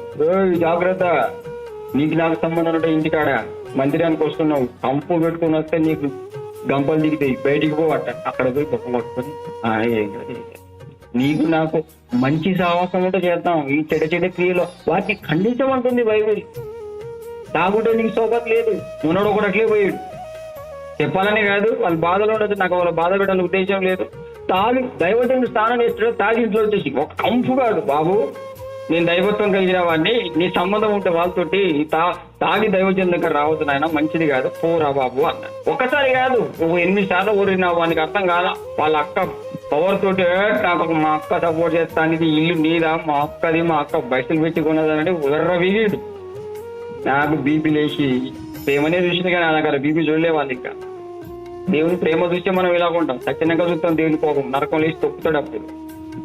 అప్పుడు ఆ ప్రేమ పాటలు పోతుంది. ఇక అప్పుడు మనదంతా ఎండుకోబోతుంది. అందుకే ఆ ప్రేమను మనము ఖండింపుగా మన హృదయంలో దాచిపెట్టుకోవాలి, కానీ అలుసుగా తీసుకోవద్దండి. ఎప్పుడైతే బయటికి వెళ్ళండి, బయటికి వెళ్ళకూడదు, నువ్వు బయటికి వెళ్ళకూడదండి. కుళ్ళు, కపటం, ఈర్ష, దేశం పెట్టుకున్నాడా. ఏమన్నాడు అక్కడ? విగ్రహములు చేసిన ఎడల వాడు మరణమగును, పోయి తాయిద కట్టుకొని వచ్చి. ఎందుకంటే నాకు దైవజనుడు తిట్టినాక ఇంకా దేవుడు ఎక్కడున్నాడు? తిట్టింది వాస్తవం, కానీ ఏ విషయంలో తిట్టిండు? చదివినావు కదా ఇప్పుడే వాక్యం. అంధకార క్రియలను ఖండించింది అక్కడ. దానికి నువ్వు అలిగేది ఎక్కడి? అంధకార క్రియ కదా తాగుడుతనం. అంధకార క్రియలు ఖండించమంటుంటే మరి దైవజనుడు చేసే పని అదే. నువ్వు తాగుదాంటే నీ మంచిగా మెడలు వేసుకొని తిప్పుడు కాదు. ఆ కొడుకు ఇంకా తాగి దిగినా కూడా నా కొడుకు నాకు మొత్తం బొగ్గపడింది, పనం మొత్తం పోతుంది. నాకు అట్లాంటివి ఉండవు. అక్క ఉండు, చెల్లె ఉండు, తాగి నాకు అలాంటి పిచ్చి పని చేస్తే యేసుడే. ఎందుకంటే వాళ్ళు ఎవరు, నేనెవరు? నేను పరలోక సంబంధిని. పరలోక పౌరులము మనము, పరలోక యాత్రికులం. ఎంత మంచి పాటలు పాడి మనకి ఇచ్చినా మనం పాడుకుంటాం, మొదలు పెట్టేస్తాం. నీకు నాకు కూడా అనుబంధము నీటితో కూడింది, పరిశుద్ధమైనది. దేవుడు అన్నిల సహవాసం వచ్చాం కాబట్టి అన్నిల రోగం అనేది మనకు అంటుకుంటూనే ఉంటుంది. అది రాకుండా వాటిని ఏం చేయమంటున్నాడు దేవుడు? ఖండించు. ఇక్కడ ఎవడు బొమ్మన్నాడు నీకు? అక్కడికి రాను. ఏం చేయాలి? వాటిని ఖండించగలుగుతావా నువ్వు? ఎక్కడ మా ఎదురుతాడో, ఎక్కడ మా అమ్మ కొడతాదో, ఎక్కడ నన్ను మా బంధువులు లేస్తారో, ఎక్కడ నాకు తిరుగులేదో. బతుకు తెరుగు గురించి బాధపడతావా? పందులు కూడా బతుకుతున్నాయి భూమి మీద. ఆకాశ పక్షులను పోషిస్తానన్న దేవుడు నీతిమంతుడిగా బతికినాడు కాబట్టి ఆ రోజున లాజరు ఒక్కొక్క రొట్టె ముక్క తిని బతికాడు. కింద హీనమైన బతికే కానీ ఎక్కడికి వెళ్ళాడు? సైతాన్ గడి ఇవన్నీ చూపిస్తాడు. ఈ రోజున మీ అయ్యను బాగా ఖండించిన ఇట్లా రానియకుండా రేపు పైసలు ఇస్తాడా అంటది సిస్టర్. అప్పుడు ఏం కాదులే అనే మాటలు వాక్యం తర్వాత మాది వేరే. మళ్ళా నీతిగా జీవించేవాడు ఏమన్నాడు తెలుసా? వాడు స్టార్ గా మెరుస్తాడంట. అనిల్ గన్నవాళ్ళు అన్నాడు, నీతిమంతులు అనేకులను. ఎప్పుడైతే నీ జీవితంలో ఆ నీతిని మెరిపిస్తావో, ఎప్పుడైతే ఆ నీతి కోసం నువ్వు కష్టపడతావో, అయితే మన నీతి అంతా ఎక్కడ పోతుంది చెప్పండి మరోసారి? అన్యుల యొక్క నిబంధనతో మనం కొంత నిబంధన చేసుకుంటూ వాటిని ఖండించకపోవడం తప్పు. ఫస్ట్ ఖండించడం అలవాటు చేసుకో నువ్వు. ఫస్ట్ నీలో పరిశుభ్రత ఉందా, నీతి ఉందా? ఇప్పుడు మా దగ్గర అడుగుతున్నాడు భక్తుడు, వాడు అక్కడ చెప్తాడు, అరా నేను కూడా అడుగుతున్నా నాకు అంటే, ఇది ఉన్నదిరా నీ సీక్రెట్, అది తీసుకో అంటే, అన్న పాస్టర్ ఏమన్నాడు కదా, నువ్వు ఏమంటే ఇది తీసుకో అది తీసుకో అంటావు, అదే నాకు నచ్చట్లేదు, ఏం చేయాలో అర్థమైతలేదని వాడు పిచ్చోడు అయ్యి అర్థమవుతాడు. దేవుడు ఎట్లా చేస్తాడు మన పక్షమున కార్యం తెలుసా? నువ్వు అంధకార క్రియలను ఖండించినప్పుడే. అది ఎక్కడెక్కడ పెట్టుకోసి గాలికి దీపం పెట్టి దేవుడా అంటే ఏం చేసినా భక్తి రాదు. ఖండించే వాళ్ళంటే చాలా మందికి ఇష్టం ఉండదు. గర్జించే దైవం అంటే చర్చికి వెళ్ళారు. హల్లెలూయా. చూడు మరోసారి మనము ఇంకో వాక్యం చదువుదాం. 1 యోహాను పత్రిక ఇంకొక వాక్యం చెప్పాడు. తర్వాత మన ద్వితీయోపదేశ కాండం చదివి మనం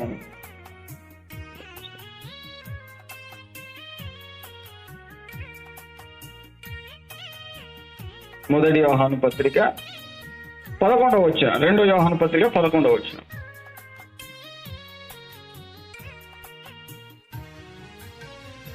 యోహాను పత్రిక 11వ. శుభమని వాడితో చెప్పువాడు వాడి దుష్టక్రియలో పాలివాడగును. ఇప్పుడు చాలా మంది లోకంలో చేసే పని ఏం తెలుసా? హ్యాపీ పొంగల్ అనే కానీ హ్యాపీ అంటావు. ఇప్పుడు ఈ వాక్యాన్ని అక్కడ పెట్టుకో. ఇప్పుడు అక్కడ ఈ వాక్యాన్ని ఆలోచించు. అలానే మేము కుక్కల పండుగ చేస్తాను అన్నాను అనుకోవాడు. హ్యాపీ కుక్కల పండుగ అంటే వాక్యం అర్థం కాలేదా పై? నీకు అర్థం చేసుకో. నువ్వు కూడా అదే అయిపోతావు అంటుంది. అర్థం కాని దద్దమ్మలు కొద్దిగా విని అర్థం చేసుకోండి. అర్థమవుతుందా?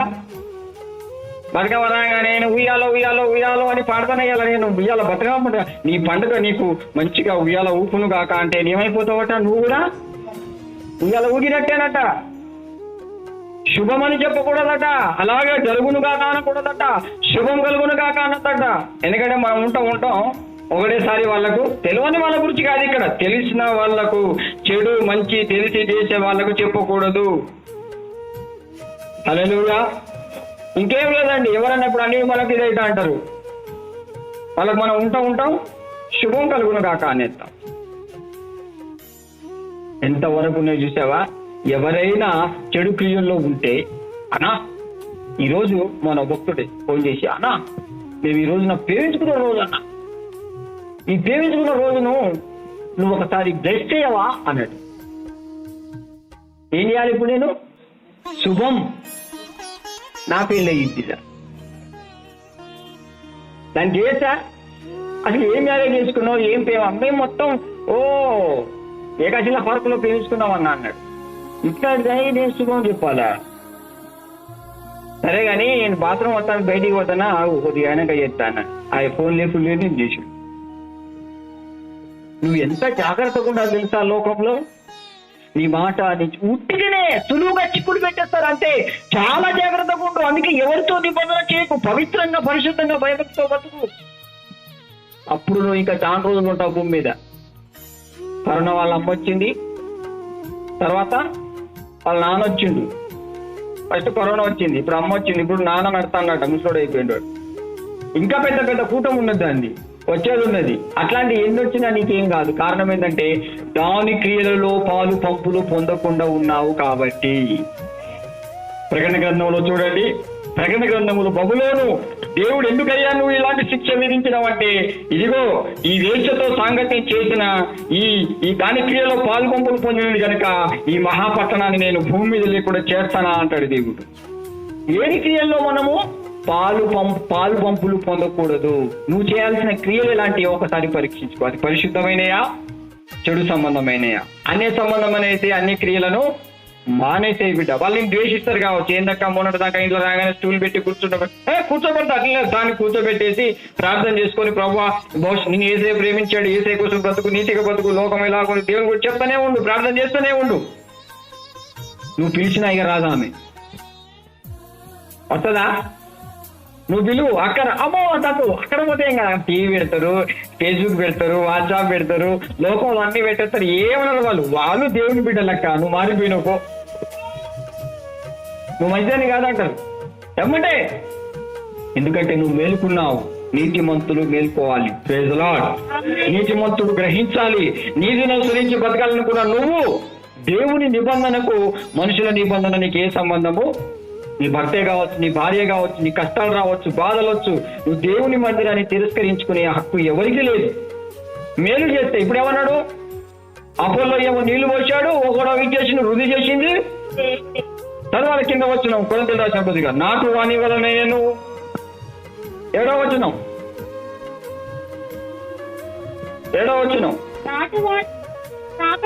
కాబట్టి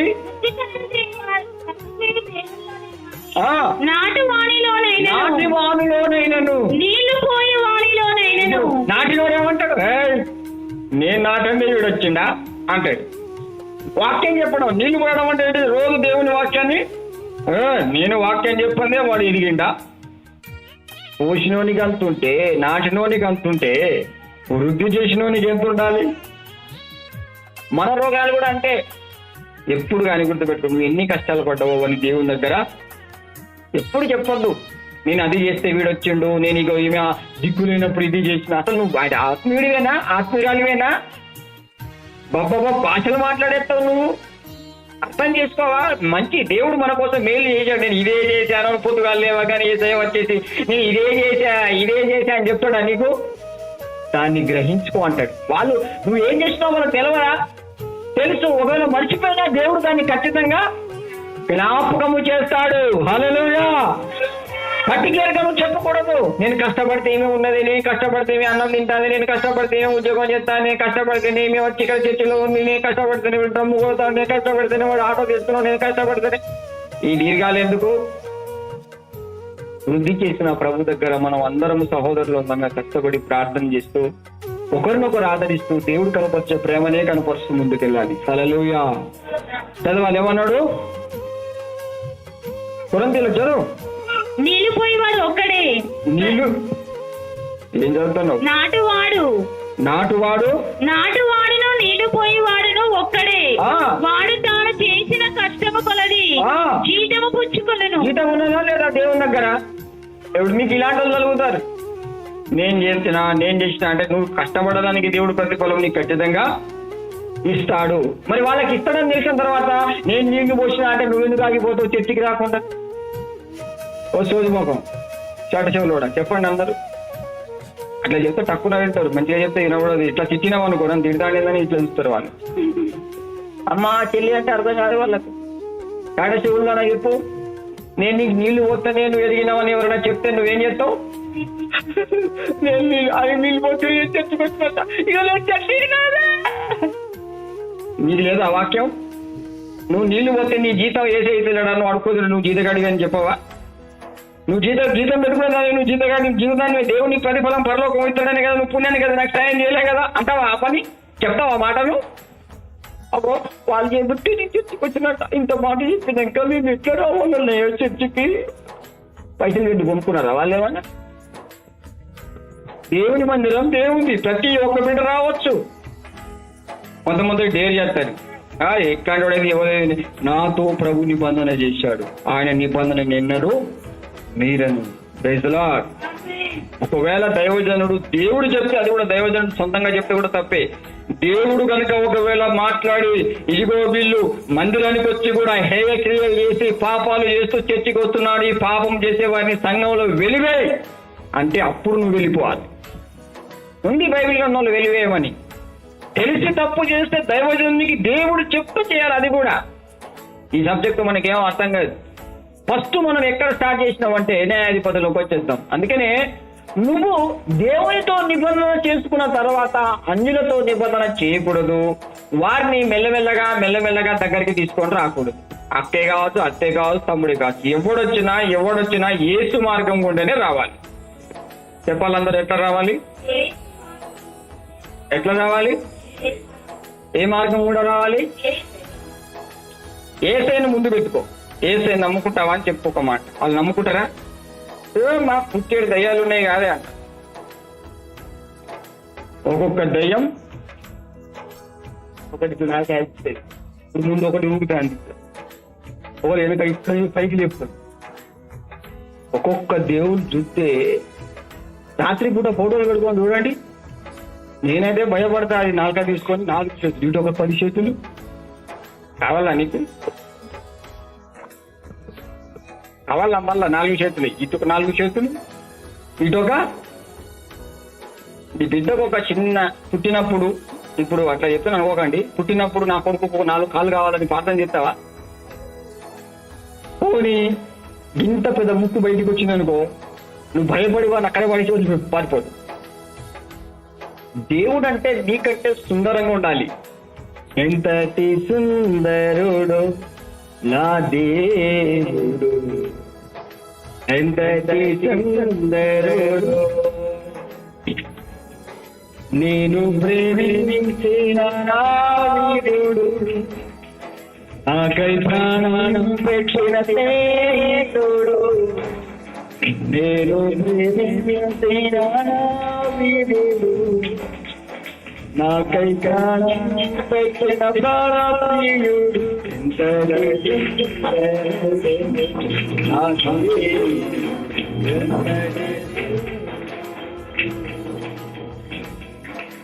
ఆయన ఎలాగున్నాడో చెప్పాలి గట్టిగా. టాటా షోలో చెప్పాలి గట్టిగా.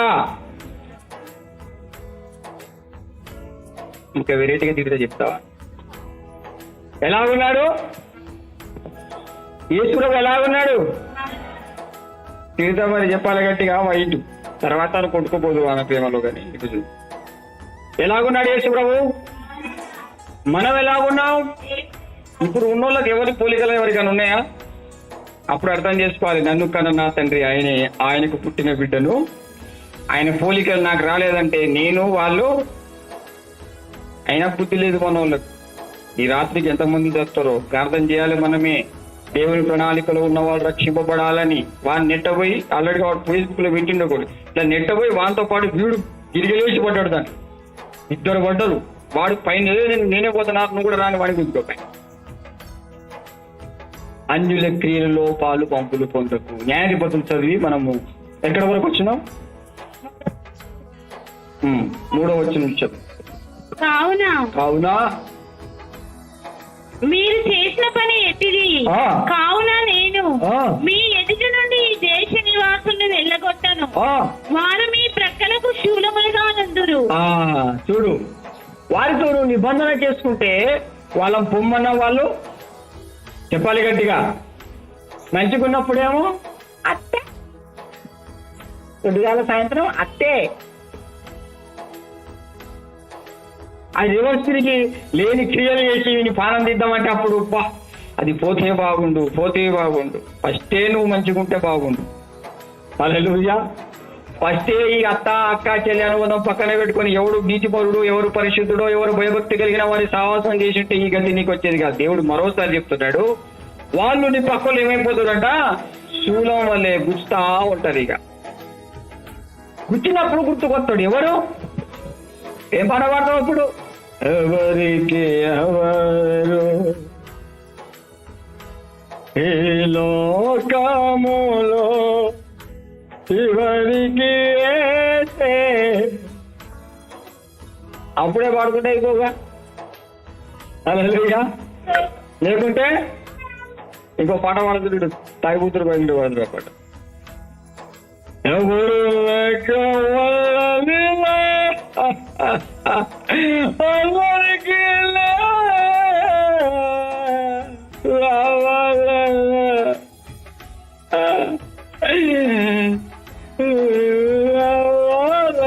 తాగుతున్నాను, స్నేహం చేశాను, చేస్తే సచ్చినాక వాడు మెడ మీద వచ్చి కూర్చుంటాడు. పిచ్చోన్నాయి, అది మనిషినై, నువ్వు కావాలన్నయ్యా పోనొస్తాను నాకు నిన్నటి రోజున. ఎవరు కావాలి ఇప్పుడు? తాగుతో నమ్మాను ఆనందిస్తానంటాను. రే నేను తాగినప్పుడు నా పక్కనే వదిలి తాగినావు కాదను, ఇప్పుడు నిన్ను వదిలిపెడతాను, నాకు సాయంత్రం ఎవరు లేరు అనుగా రావాలంటారు. తాగు వదిలి సావాసం మంచిది కాదు, అన్యుల సావాసం మంచిది కాదు, ఈ మూత సంబంధాలు మంచివి కావు. యేసుక్రీస్తు యొక్క స్వరక్తం ఇచ్చిన పరిశుద్ధులు ఎక్కడున్నారో వారి సహవాసాన్ని వెతుకు. వాళ్ళు ఎక్కడుంటారో అక్కడ నువ్వు వారి సహవాసంలో ముందుకెళ్ళు. మనం కనిపిస్తావా? ఇప్పుడు కష్టం వచ్చింది కాబట్టి ఫోన్ ఎందుకు ఎత్తట్లేదన్నా? నేను చేసినప్పుడు ఎత్తినవా? ఎత్తరప్పుడు నేనప్పుడు నాకు వేరే అంటే నీకే ఇన్ని పనులుంటే దైవజనికి ఎన్ని ఉంటాయి? ఇంకా నేను ఎంతైనా అర్థం చేసుకోవాలి. కానీ ఈరోజు నువ్వు అర్థం చేసుకో, నీతో నిబంధన చేసిన వాడు సర్వ సృష్టికర్త, పరమపిత, పాప కామ కోద మద మత్సరాలు లేని పరిశుద్ధుడు. ఆయన నిన్ను విడువడు, ఎడబాయడు. నువ్వు స్నేహం కనుక చేస్తే ఆయనతో చేయి. పొద్దుగాల సాయంత్రము ప్రార్థన, వాక్యము, ఆరాధన అలా చేయి. సెల్లుతో సావాసం పెట్టుకుంటే నీది మొత్తం కుంజెతే నరను పట్టేసేస్తుంది. తల మొత్తం మైండ్ మొత్తం ఖరాబ్ అయ్యేది. సెల్లు పక్కన పడి పశ్చాత్తాపంతో కన్నీటితో ప్రార్థన చేయి. ఒకవేళ ఒక ప్రార్థన మిస్ అయితే ఇప్పుడు గూగుల్ మీట్ లో చాలా మంది వాక్యం వింటున్నారు. ఆ గూగుల్ మీట్ లో లాగిన్ గా ఇప్పుడు లింక్ అయితే అప్పుడే వాక్యం విని ఇక్కడ పెట్టుకో. నీ కుటుంబాన్ని ఆత్మీయంగా ఆధ్యాత్మికంగా దేవుడి నిబంధనల ప్రకారంగా నువ్వు ముందుకు వెళ్ళు. దేవుడు అదే అంటున్నాడు, నువ్వు అన్యులతో నిబంధన చేయకు, వారి సహవాసం చేయకు. చేస్తే తర్వాత నువ్వు పోమన్నా చేసినవన్నీ చేసేసి మళ్ళీ అంటాడు వీడు యేసు నామములో పో అదంటే నేను ఎందుకు పోతా? ఇన్ని రోజులు నన్ను తీసుకొచ్చి ఇంట్లో పెట్టుకొని నేను పోను అంటుంది అయ్యా. యేసు నామములో నువ్వు పో అంటే నేను పోను. అదే ఎందుకు పోయాయంటే ఈ రోజులు నాతో సంసారం చేసాడు వీడు. ఎట్లా చేశాడంటే సెల్లు తీయగానే ఫేస్బుక్ లో నాది యాడ్ చేసుకొని పెట్టుకున్నాడు. ఏం కనిపించినవి నీకంటే ఇంకో సవాళ్ళు. ఇక ఇంకో సవాల్ దగ్గర పెట్టుకుంటా నువ్వు తుప్పు పట్టవా? రోజు చెమటలు కానీ తుప్పు పట్టితే బయటకు గుద్దామంటే రాదు అది అంటాడు. అన్న నువ్వు పాసం చేసినా కానీ అది పోలేదంటే నేను చెప్పింది విన్నవారా అన్న. ఏమీ లేదన్నా అంటే అడిగి మనిషి లెక్కనే అట్లనే ఉంటుంది. మారు మనసు దైవజన్ ఒక్కసారి చెప్తే నువ్వు వినాలంతే. కష్టమైన బాధని ఎవ్వడేమన్నా దైవజని మాట మాత్రం నిలబడి చూడు. దేవుని పేరు చెప్తే దయ్యాలు దురాత్మలు వణుకుతాయి. దైవజన్ని కూడా నువ్వు ఆయన చెప్పిన మాట ప్రకారంగా అది దైవజన్య మాట కాదు, దేవుడు చెప్తే ఆయన చెప్పాడని విశ్వసించి చేసి చూడు. అది నీ దగ్గర రావాలంటే భయపడుతుంది. మనమేం దైవజన్ తప్ప చూపు చూస్తామండి. కొన్ని కష్టాల దైవం ఆదరించరు. ఎందుకు ఆదరించరు తెలుసా? నువ్వు నీతి మంత్రాలు కావాలంటే శ్రమ పడాల్సిందే. హల్లెలూయా. నువ్వే బంగారం కనిపించాలంటే నీకు పుట్ట వేయాల్సిందే. హల్లెలూయా. ఫోన్లు గుచ్చుకుంటానన్న ఊకే పొద్దుగాల సాయంత్రం ఇంత ప్రేమతో చెప్పినా అర్థమవుతుందా? కాదు. అందుకే అన్యుల సహవాసాన్ని నువ్వు మానేసి దేవుని నిబంధనను జ్ఞాపకం చేసుకో. తర్వాత ఇశ్రాయేలు ప్రజలు ఏడ్చి, దేవా ఆకాశమందు నీవు నాకు ఉండగా ఈ లోకములో ఏదైనా ఆకాశమందు నీవు నాకు ఉండగా ఈ లోకములో ఏదైనా అధికారం నీకున్నది.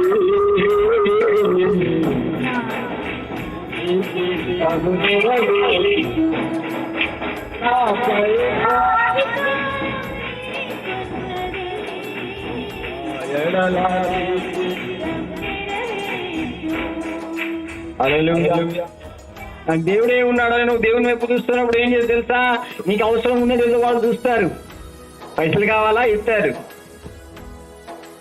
బండి కావాలా ఇస్తారు, ఏది కావాలని ఇస్తారు. ఇచ్చిన తర్వాత ఏం చేస్తారు, వాటి నిబంధనలు నడబెడతారు. అయితే కానీ కొద్దిగా గడతాక రా అంటారు వాళ్ళు. అప్పుడు ఈ పాట పాడుకోవాలి నువ్వు. అవసరాన్ని బట్టి కూడా మనుషులు మెయింటైన్ చేస్తారు, గుర్తుపెట్టుకో. నీకు అవసరాన్ని బట్టి నీకేం కావాలో సాధంగా వాళ్ళకి చెప్తాడు. వాడు వచ్చేసి నీకు అది ఇచ్చేసి వాళ్ళ నిబంధనలు కొట్టుకోపోతాడు. కాబట్టి నీకు కష్టం వచ్చిందా, బాధ వచ్చిందా, ప్రభువా నన్ను తిట్టడానికి, గద్దించడానికి, నీ నిబంధనలో నన్ను నిలబెట్టడానికి నా పైన అధికారము నీకున్నది కనుక నీ నిబంధనకు నేను లోపడతాను. ఎవరికి సావాసం చేయను, ఎవరితో సావాసం చేయను. నా క్రియలు నీ దగ్గర నీతికున్నాయో లేదో చూసుకుంటాను. నీ ఒక చిన్న ప్రార్థనతో మారు మనసుతో దేవుని ఎదుగు. దేవుడి వాక్యం దీవించునుగాక. ప్రేమపూర్వకమైన కానుకలు వేయండి, వేసే ముందు పాట పాడండి. చక్కగా నేను వాడింది విని బయటికి వాడాలి, నేను వినాలి. నా పైన అధికారం నీకున్నది.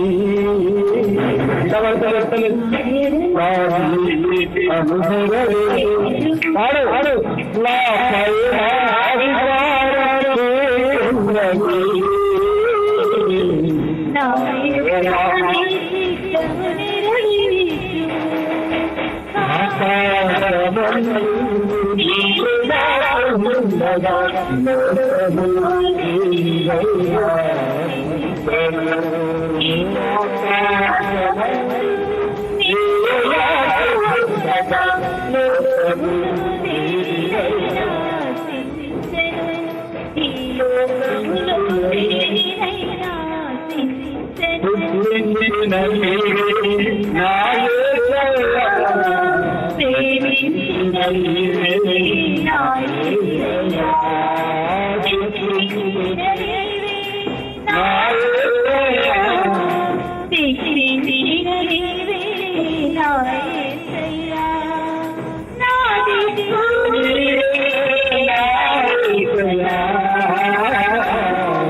పెద్ద మోకాళ్ళ ముసలిలో ప్రార్థన చేసి, వయసులో ప్రార్థన, చేతులు పైకి ప్రభువా లోకంలో మేము నిజంగానే అన్యుల సహవాసం నువ్వు కోరుకోవట్లేదు. నీ రక్తంలో కడగబడిన మేము విలువెళ్ళు కొన్నావయ్యా. అన్యుల సహవాసంలో అన్య దురాత్మలు పనిచేస్తుంటాయి. అంధకార క్రియలను ఖండించావా అని దేవుడిని అడుగుతున్నాడు. నీతిమంతులకి ఏషవేయకు, ఖండించు వాటిని. నా కొడుకు, నా బిడ్డ, నా తమ్ముడు, నా చెల్లెలను వెనకేసుకోకు. వారికి నువ్వు చెప్పకపోయినా కనీసం నీది నువ్వు పవిత్రంగా బ్రతకడానికి కష్టపడు. దేవుడు నిన్ను రక్షించాలనుకుంటున్నాడు. నువ్వేమో నీ కొడుకు కోసం, నీ బిడ్డ కోసం సావాలనుకుంటున్నావు. అప్పుడు దేవునికి అవమానం. వాడు చేసిన దానికి వాడే అనుభవించాలి. నువ్వు వాళ్ళ కోసం సచ్చే కరెక్ట్ కాదు. అది నిన్ను కాపాడితే దేవుని చిత్తాలు కనిపెట్టి ప్రార్థించు. వాళ్ళ కోసం వాళ్ళకి మారు మనసు చేయని ప్రార్థన చేయి. మంచిగా ఉండాలని చేయకు. ప్రభువా వారిని శిక్షించి వారికి రక్షణ ఇవ్వని ప్రార్థన చేయి. దేవుడు నీతో మాట్లాడుతున్నాడు. నువ్వు చేసిన నిబంధన దేవునితో పరిశుద్ధమైనది, నీతిమైనది, యథార్థమైనది. నువ్వు ఈ రోజున పవిత్రంగా ఉన్నావంటే కారకుడు ప్రభువే. అలాంటి నీతిని పొందలేటువంటి అన్యజాతి జీవితంలో ఎవరైనా నీకు అడ్డుపడవచ్చు. వారి సహవాసం తృణీకరించు. నువ్వు చెప్పు, నేను ప్రభు నమ్ముకునే బిడ్డ, ఇలాంటి క్రియలు నేను చేయలేను. నా ప్రభు తన రక్తం ఇచ్చి పాలు ఇచ్చి నన్ను కొన్నాడు కనుక, నేను ఆయన బిడ్డగా బ్రతకడానికి ఇష్టపడ్డాను కనుక ఇక నేను పాపంతో సహవాసం చేయలేనని ప్రార్థన చేయి. అతి సుందరుడైన ప్రభు, నువ్వెన్నోసార్లు మంది ఏదో చెప్పారని చర్చికి రాకుండా తప్పించుకున్న కారణాలు ఎన్నో ఉన్నాయి. దేవుడు నిన్ను గద్దిస్తున్నాడు. వాళ్ళు పని చేసే వాళ్ళు, వాళ్ళకి ప్రతిఫలము పరలోకంలో ఉంది. వాళ్ళు ఏదో చెప్పారని నువ్వు ఎన్నిసార్లు నా మందిరాన్ని ధృవీకరించుకున్నావు, ఎన్నిసార్లు సనిగి నా మందిరాన్ని తూలలాడావని దేవుడు ప్రశ్నిస్తున్నాడు. అది ఒప్పుకో. ప్రభువా, నీ సంఘానికి లోకానికి ఏ సంబంధం లేదు. నన్ను ఎవరేమన్నా, నీ నిబంధన నేను చేశాను, చిరకాలము నీ సన్నిధిలో నివాసం చేస్తానని, ఆ నిబంధనని మీరేనని ప్రార్థన చేసి పశ్చాత్తాపపడి, నా వ్యక్తిగత జీవితంలో గొడవలు, సమస్యలు, బంధువులతో, లోకంతో ఏదైనా ఉండవచ్చు, నీ సన్నిధిని నిర్లక్ష్యం చేయనయ్యా. ప్రభువా, నా జీవితంలో ఎన్ని కష్టాలు వచ్చినా నిబంధన చేసిన నీ సంఘములో నేను నిలబడి అభిషేకము, ఆశీర్వాదము నాకు ఇవ్వు. చిరకాలము నీ సన్నిధిలో నివసించే ఆశీర్వాదం నాకు కావాలయ్యా. నేను ఇంకా వారానికి ఒక్కరోజు వచ్చే ప్రార్థనలోనే ఉన్నాను. ఎవరేమన్నా నేను నీ మందిరం మీద, నీ మీద అలగనయ్యా. ఎవరు చేసిన దాన్ని వారు ప్రతిఫలం పొందుతారు. నా సహవాసం నీతోనే. ఐగుప్తు జీవితం నుండి కాపాడింది నీవే. పాప శాపం నుండి కాపాడుతున్న నీ విలువ నేను తెలుసుకోకుంటే రాబోయే దినాలు దెబ్బతింటాను. నా పిల్లలు నీతిని అనుసరించే జీవితం నీ బిడ్డలుగా స్వీకరించే బలము ఇవ్వు. ఆశ్చర్యకరుడా, ప్రేమ స్వరూపి, నీతిమంతుడైన ప్రతి వ్యక్తి దేవుని యొక్క ఆత్మ చేత వెలిగించబడతాడు. కొడుకు, అమ్మ, అక్క, చెల్లి అనేది లేదు. దేవుడు నిన్ను వెలిగిస్తాడు. నీవైన దగ్గర ప్రార్థన చేస్తూ, ప్రభువా, నేను ఎన్నోసార్లు ఎవరేమన్నా నీ మందిరం మీద అలిగానయ్యా, చాలా తప్పు చేశాను, ఇంకోసారి ఇలాంటి తప్పు చేయనయ్యా. ఎలాంటి బాధలైనా రావచ్చు, నీవు పరలోకం నుండి చూస్తూ ఉన్నా. అలసిపోయిన నా బ్రతుకుని నీ పరిశుద్ధమైన కళ్ళతో నా వైపు చూస్తున్నా. హోలీ స్పిరిట్, దేవుడు అంటున్నాడు, బిడ్డ, నేను బ్రతికిచ్చింది, దాన్ని నువ్వు కాపాడుకో. నీలో చెడు తలంపులు, చెడు మనసు వస్తే దాన్ని తీసుకో. నీకు దేవునికి దూరం చేసే చెల్లైనా, డబ్బైనా, ధనమైనా, అక్కైనా, చెల్లైనా, అన్నైనా, మరి ఏదైనా కావచ్చు, దాన్ని దూరం చేసుకో. అప్పుడే నీవు నా నిబంధనలు నిలబడతావు. అప్పుడే నీ నిబంధన ఏ రోజు మీరును నేను దాన్ని మర్చిపోయాలను అంటున్నాడు ప్రభు. యేసయ్య చేతిలో నీ చేసి ప్రార్థించు. ప్రభువా, నా చేతులు నీ చేతికి అప్పగిస్తున్నాను. నాయన, నా బాధ్యత నువ్వు తీసుకున్నావు. నువ్వు ఏ రోజు మర్చిపోవయ్యా. మంది చేపట్టి అందరికీ ప్రభు పేరిట వందనములు. అందరికీ ప్రైజ్ ది లార్డ్.